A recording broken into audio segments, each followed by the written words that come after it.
असांजी अॼु जी टॉपिक आहे अणपूर जी वंड, डिवीजन ऑफ फ्रैक्शन। हीअ अणपूर आहे 9 भाङे 16 वंडिया 3 भाङे 4। हाणे अणपूर जी असां वंड ज़रबी उबतड़ सां कंदा आहियूं, पर तव्हांखे कुझु ॿियनि तरीक़नि सां बि उहा असां सेखारींदासीं। हिते ध्यानु कयो, अंश जेको आहे 9 ऐं 3 इन्हनि जी पाण में असां वंड कंदासीं त 3 खां 9 थींदी, ऐं छेद जेको आहे 16 ऐं 4 उनखे 16 खे असां चैन सां वंड कंदासीं त 3 खां 9 ऐं 4 चौक 16 3 भाङे 4 वंड थी वई। इहो असांजो जवाबु आहे। आसान तरीक़ो। हाणे तव्हांखे कीअं यकीन अचे त इहो सही तरीक़ो आहे वंड जो? अचो त ज़रबी उबतड़ जे तरीक़े सां असां वंड कयूं। हीअ असांजो 9 भाङे 16 वंडिया 3 भाङे 4, हिनखे असां ज़रब जे निशानी में चेंज कंदासीं ऐं 3 भाङे 4 खे ज़रबी उबतड़ में तब्दील। हीअ ज़रबी उबतड़ में तब्दील थी वियो। हाणे खोड़ा हणंदासीं 16 ऐं चैन ते, 4 चौक 16, 1 चौक चौक, वरी 9 ऐं 3 ते, 3 खां 9, 1 खां 3। हाणे ज़रब कंदासीं मथियनि जी पाण में ऐं हेठियनि जी पाण में त 1 खां 3, 1 चौक 4।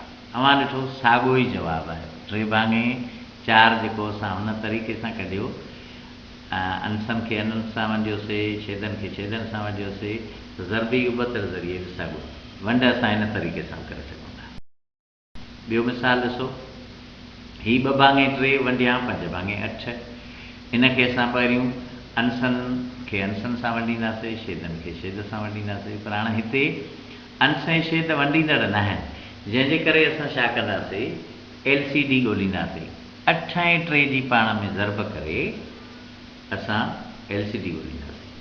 हीअ वंड नथा करे सघनि, जंहिंजे करे 8 ऐं 3 खे तीर जो निशान आहे, माना पाण में ज़रब कंदासीं। जॾहिं ज़रब थी आहे त इन जो जवाबु आहे 24 24। हाणे असां हिननि जा अंश असां जोड़ ऐं कट में जीअं अंश ॻोल्हींदा आहियूं त 3 जो खोड़ो 2 भाङे 3 जेको आहे छेद 3 जो खोड़ो 24 ते 8 दफ़ा थो लॻे, त 8 सां ज़रब कंदासीं उनजे अंश ॿिनि खे। ज़हन में रखो, 3 जो खोड़ो 24 ते लॻे थो। हीउ साॻियो तरीक़ो आहे जेको असां LCD ॻोल्हींदा आहियूं, छेद ॻोल्हींदा आहियूं। साॻे तरीक़े सां 8 ऐं 3 जी ज़रब कई आहे। हाणे अंश असां लहंदासीं त 3 जो खोड़ो 8 दफ़ा लॻे थो, त 8 जी ज़रब कंदासीं ॿिनि खे, 2 8 16। हाणे 2 भाङे 3 असांजो चेंज थी वियो 16 भाङे 24 में, ऐं 8 जो खोड़ो 24 ते 3 दफ़ा थो लॻे, त 8 जो अंश आहे 5, त 5 खे ज़रब कंदासीं 3 सां। छो त 8 जो खोड़ो 24 ते 3 दफ़ा थो लॻे, त 3 5 15। हाणे असांजो 16 भाङे 24 ऐं 15 भाङे 24 जवाबु आयो।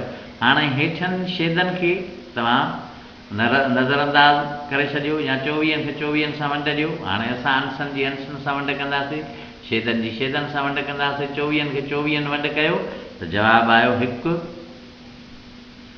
इहो असांजो जवाबु अची वियो 1। 24 खे 24 वंड कयो त जवाबु आयो 1। 16 खे 15 सां नथा वंडे सघनि, त इहे असां 15 भाङे 16 वंडिया करे रखंदासीं। हाणे जेको अंश आहे उहो पहिरियों जेको अदद आहे 16 भाङे 24 उहो असांजो थी वियो अंश, ऐं जेको 15 थी वियो उहो छेद। त इहो ई असांजो जवाबु आहे 15 भाङे 16 वंड, अंशनि ऐं छेदनि जी वंड। हाणे असां ज़रबी उबतड़ वारो तरीक़ो अपनायूं। हुन में ॾिसूं त असांजो, अच्छा हिनखे सादो कयोसीं त जवाबु आयो 1 सॼो 1 भाङे 15। हाणे ज़रबी उबतड़ वारो 2 भाङे 3 5 भाङे 8 ज़रबी उबतड़ कईसीं। हीउ ॿियो तरीक़ेकार जेको तव्हां कंदा आहियो, त 2 8 16, 3 5 15। अवां ॾिठो साॻियो ई जवाबु आयो। इनखे सादो कंदासीं असां त इनखे असां सादो कंदासीं त जवाबु आयो 1 सॼो 1 भाङे 15 जीअं मथे आहे। इहो तरीक़ेकार आहे जेको तव्हां उमेद त ॿिन्ही तरीक़नि सां वंड सिखिया हूंदव, सम्झ में आई हूंदी। हाणे ही ॿियो मिसाल, सफ़ा कोई खां कोई तेज़ खां तेज़ तरीन वंड जो तरीक़ो। ज़हन में रखो, 2 भाङे 3 5 भाङे 7 खे असांखे वंड करणी आहे। असां ज़रब वारे तरीक़े सां बि ज़रबी उबतड़ वारे तरीक़े सां बि कंदा आहियूं ऐं अंसनि खे वंडे छेदनि खे वंडे।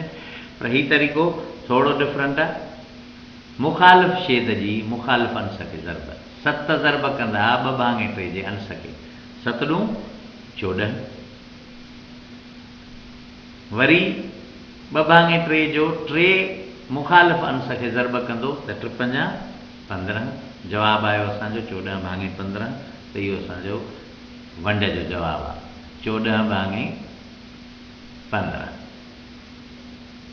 इहो असांजी वंड थी वई। इहो तमामु आसान तरीक़ो आहे। हाणे ॾिसो असां ज़रबी उबतड़ वारे तरीक़े सां करे ॾिसूं।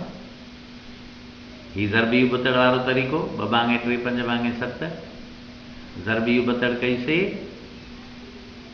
2 7 14 3 5 15। अवां ॾिठो साॻियो ई असांजो जवाबु आहे। हाणे अञा टी तरीक़ो आहे त असांजो जेको जवाबु आयो आहे 14 भाङे 15 जंहिंखे वंड कयो आहे 5 भाङे 7। हाणे 14 भाङे 15 जवाब खे 5 भाङे 7 सां उबतड़ ज़रब कंदासीं त असांखे चेक एंड मैच थी वेंदी। त जेको वंडींदड़ अदद आहे 5 भाङे 7 उहो हाणे ज़रबींदड़ थींदो जवाब जो। जवाबु असांजो जेको आंसर आहे 14 भाङे 15। त अचो असां 14 भाङे हीअ ॿई ॾिसो पाण में बराबरि आहिनि। हाणे 14 भाङे 15 खे ज़रब कयूं 5 भाङे 7। हीअ उहो अदद आहे जेको वंडींदड़ आहे। हाणे ज़रब असां कईसीं 1 5 5 3 5 15 1 7 7 2 7 14। असांजो जवाबु आयो 2 भाङे 3।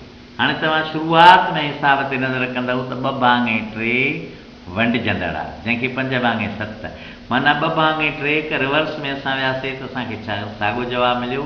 इहो सबूत आहे त असां चेक एंड मैच करे पंहिंजे हिसाब खे सही कयोसीं ऐं चेक कयोसीं त आया असांजो हिसाब सही आहे या ग़लति।